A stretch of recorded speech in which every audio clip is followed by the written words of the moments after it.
So hello everyone, I am Vinod Singh and welcome to the current exam. So आज की class में हम 8 अगस्त का द हिंदू एडिटोरियल के इम्पोर्टेंट वोकैब्स कवर करने वाले हैं। तो एपिसोड नंबर 48 में आप सभी का स्वागत है। तो चलिए बढ़ाते हैं एक कदम वर्दी की ओर। सो लास्ट क्लास का रिवीजन करते हैं। तो डस्टअप हमने किया था। डस्टअप मतलब क्या होता है? झगड़ा, बहस या तकरार। फज मतलब क्या होता है? फज देखो एक प्रकार की कैंडी भी होती है और इसकी मीनिंग क्या होती है? आंकड़ों में हेर फेर करना या ठगना किसी को, ठीक है। स्टेपल मतलब क्या होता है? मुख्य या आवश्यक वस्तु, मतलब जो प्राइमरी नीड होती है आपकी, मुख्य खाद्य पदार्थ या प्रमुख, ठीक है। पाइलोरी मतलब क्या होता है? सार्वजनिक रूप से अपमानित करना या किसी की निंदा करना। आर्सेनल क्या होता है? हथियारों का गोदाम या शस्त्रागार कहते हैं, या संसाधनों का भंडार भी कह सकते हो आप लोग, ठीक है, जहाँ पर हथियार वगैरह रखे जाते हैं।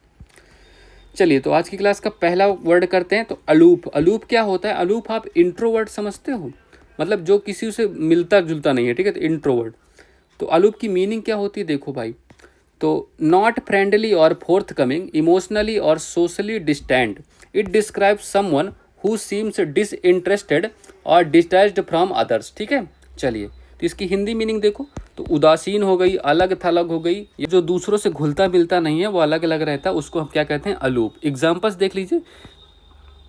He stayed aloof from the crowd, मतलब वह भीड़ से अलग थलग रहा, ठीक है। सी अपीयर्ड अलूप एंड अनइंटरेस्टेड, मतलब वह उदासीन और अनिच्छुक दिख रही थी। तो ये दोनों एग्जाम्पल से आप समझ लीजिएगा, ठीक है। आप देखो तो बाकी लोग सब घुले मिले हुए हैं, बट कुछ लोग अलूप इंट्रोवर्ट समझते हैं खुद को और अलग थलग रहते हैं, किसी में इंटरेस्ट नहीं लेते, ना दोस्त बनाते हैं। सिनोनिम्स देखो, तो डिटैच्ड मतलब अलग हो गया, रिजर्व मतलब संकोची, डिस्टेंट मतलब दूर, विड्रॉन मतलब खिंचा हुआ, ठीक है। एंटोनिम्स देखो भाई, तो फ्रेंडली मैत्रीपूर्ण, सोशिएबल मतलब मिलनसार, वार्म मतलब गर्मजोश, अप्रोचेबल मतलब सुलभ, ठीक है, जिसको आसानी से अप्रोच किया जा सके उसको हम मतलब उसको अप्रोचेबल कहते हैं, ठीक है, मतलब उससे बात की जा सके आसानी से। चलिए वर्ड नंबर 2 देखिए, एम्बिट। एम्बिट क्या होता है सर? तो एम्बिट का प्रयोग हम नाउन के रूप में और वर्ब के रूप में भी कभी कभी करते हैं, ठीक है। तो नाउन के रूप में विशेषता होता है, तो refers to the range, extent और स्कोप ऑफ समथिंग, ठीक है, मतलब किसी चीज़ की रेंज, स्कोप मतलब सीमा। सच एज अथॉरिटी, मतलब कहाँ तक तुम्हारी अथॉरिटी है, कहाँ तक तुम काम कर सकते हो। इन्फ्लुएंस कहाँ तक है, रिस्पॉन्सिबिलिटी कितनी है। तो किसी चीज़ की सीमा हो गई, परिधि हो गई, और या दायरा हो गया, ठीक है, दायरे में रहना, ठीक है। जज का दायरा कितना है, कितना ही दंड दे सकता है, वो आपको पता करना है, ठीक है, तो ये देख सकते हो। एग्जाम्पल देखिए, the case falls within the ambit of the court, मतलब यह मामला अदालत की परिधि में आता है, ठीक है। His responsibilities lie outside the ambit of this department, मतलब उसकी जिम्मेदारियां इस विभाग की सीमा से बाहर हैं। चलिए तो एम्बिट का मतलब समझ गए, सीमा, परिधि या दायरा।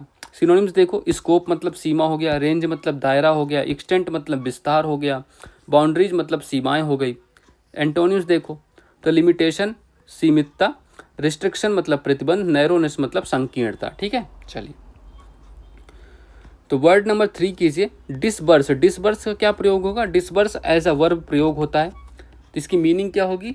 तो मीन्स टू पे out money specially from a fund और ऑफिशियल अकाउंट, मतलब किसी की राशि चुकाना, धन देना या भुगतान करना, ठीक है, तो ये आपको ध्यान रखना है। एग्जाम्पल देखिए, the government dispersed funds to flood affected areas, मतलब सरकार ने बाढ़ प्रभावित क्षेत्रों में धन वितरित किया, ठीक है। डिस्पर्स मतलब कहीं पर पैसा देना, राशि चुकाना, देख लो, ठीक है, ये होता है इसका असली मतलब। The bank will disburse the loan next week, मतलब बैंक अगले हफ्ते में ऋण जारी करेगा, ठीक है, ये ध्यान रखिएगा। चलिए सिनोनिम्स देखो इसके, तो पे आउट मतलब चुकाना, रिलीज मतलब जारी करना, एलोकेट मतलब आवंटित करना, स्पेंड मतलब खर्च करना, ठीक है। एंटोनिम्स देखो, तो विथ होल्ड मतलब ना रोकना, रिटेन मतलब रोकना, कलेक्ट मतलब एकत्र करना, होल्ड मतलब जमा करना, ठीक है, मतलब पैसे ना देना, खुद के पास एकत्र करना। चलिए तो वर्ड नंबर 4 देखिए, एनिमोसिटी। एनिमोसिटी मतलब क्या होता है? तो एनिमोसिटी का एज हम नाउन प्रयोग करते हैं, इसकी मीनिंग देख लीजिए, तो स्ट्रॉन्ग हॉस्टिलिटी और हेट्रेड टूवर्ड समवन, ठीक है, मतलब किसी के प्रति द्वेष भाव रखना, और something. It refers to deep seated ill will और रिसेंटमेंट मतलब नफरत करना किसी से, वैमनस्यता या द्वेष रखना, ठीक है, ये देख रहे हो इन दोनों के बीच नफरत या द्वेष है। तो एग्जाम्पल देखिए, there is a lot of animosity between the two rivals, मतलब उन दोनों प्रतिद्वंदियों के बीच काफ़ी द्वेष है। She spoke without animosity despite the harsh criticism, मतलब कठोर आलोचना के बावजूद उसने बिना किसी वैमनस्य के बात की, बिना किसी नफरत के बात की। ठीक है, चलिए तो सिनोनिम्स देखो इसके। हेट्रेड मतलब घृणा, हॉस्टिलिटी शत्रुता, इस मतलब विरोध, एनिमिटी मतलब दुश्मनी। एंटोनिम्स देखो इसके, तो फ्रेंडशिप मतलब मित्रता, अफेक्शन स्नेह, काइंडनेस दयालुता, गुडविल मतलब सद्भावना। चलिए तो वर्ड नंबर 5 देखिए, पॉपर। पॉपर मतलब क्या होता है? पॉपर का प्रयोग हम नाउन के रूप में करते हैं। मीनिंग क्या होती है? Refers to a very poor person, specially one who depends on public charity और एड टू सर्वाइव, मतलब ऐसा दरिद्र व्यक्ति जो भीख पर डिपेंड करता है या निर्धन होता है बहुत ज़्यादा, मतलब बिल्कुल कंगाल कह सकते हो, कंगाल कह सकते हो। ठीक है, चलिए एग्जाम्पल देख लीजिए। After losing all his wealth he became a pauper, मतलब उसने अपनी सारी संपत्ति खोने के बाद वह एक दरिद्र व्यक्ति बन गया। आप इमेज में देख के समझ सकते हो पॉपर का मतलब। The charity provides food and shelter to paupers, मतलब यह चैरिटी निर्धनों को भोजन और आश्रय प्रदान करती है। ठीक है, चलिए सिनोनिम्स देखिए, तो बेगर मतलब भिखारी हो गया, पुअर पर्सन मतलब गरीब व्यक्ति, नीडी जरूरतमंद, डेस्टिट्यूट मतलब दरिद्र। एंटोनिम्स देखो, तो मिलिनरी मतलब करोड़पति, वेल्दी धनी, रिच अमीर, एफ्लुएंट मतलब समृद्ध। ठीक है, चलिए आइटम्स एंड फ्रेजेस देखो आज के, तो डॉग ईट डॉग मतलब घोर शत्रुता, निर्दयता पूर्ण प्रतिस्पर्धी, सॉरी, तो मतलब र्यूथलेस कॉम्पिटेटिव मतलब बहुत ही ज़्यादा प्रतिस्पर्धा रखने वाले, मतलब नहीं कुत्ते कुत्ते ही लड़ेंगे, तो समझ गए मतलब। चलो मतलब हम दोनों एक दूसरे के घोर प्रतिस्पर्धी हैं, ये भी कह सकते हो आप। वोट विथ वंस फीट मतलब टू शो डिसअप्रूवल, मतलब अस्वीकृत दर्शाने के लिए। वोट विथ वंस फीट मतलब अस्वीकृत दर्शाने का एक तरीका। वाइप द नोज ऑफ मतलब अपनी नाक पोंछ लो, मतलब टू टीच मतलब चूना लगाना, किसी को नाक मतलब नाक पोंछ के चूना लगाना, समझ गए। वाइप द नोज ऑफ मतलब चूना लगा दिया, मतलब उसके साथ थोड़ा छल कपट करना।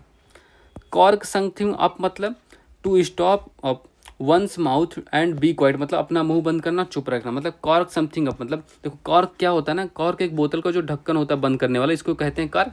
तो मतलब मुंह पर ढक्कन लगाओ, बंद करो, थोड़ी देर चुप रहो। कुक समवंस गूज मतलब spoil other persons chances of success, मतलब दूसरे व्यक्ति की सफलता की संभावनाएं खराब करें, तो कुक समवंस गूज। ठीक है, चलिए फ्रेजल वर्ब्स देखिए, तो पुट ऑफ मतलब क्या होता है? To postpone, arrange a later date मतलब फिलहाल के लिए, बाद में मतलब पोस्टपोन कर देना, बाद में करना।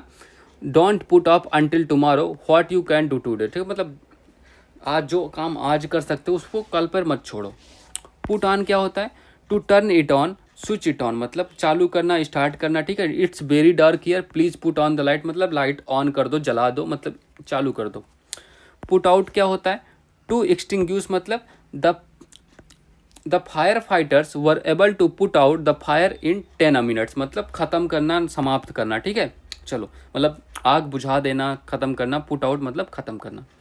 पुटअप क्या होता है? Put up to accommodate give somebody a bed, मतलब I can put you up until the weekend but then I am going away. ठीक है, मतलब मैं तुम्हें वीकेंड तक तो रख सकता हूँ बट उसके बाद तो नहीं। ठीक है, चलो पिकअप क्या होता है? टू कलेक्ट समबडी, किसी को रिसीव करना, किसी को मतलब पिक करना। ठीक है, I will pick you up at around 7 to take you to airport, मतलब मैं तुम्हें एयरपोर्ट ले जाने के लिए 7 बजे तुम्हें पिक कर लूँगा, तुम्हें ले लूँगा अपने साथ। ठीक है, ये ध्यान रखिएगा।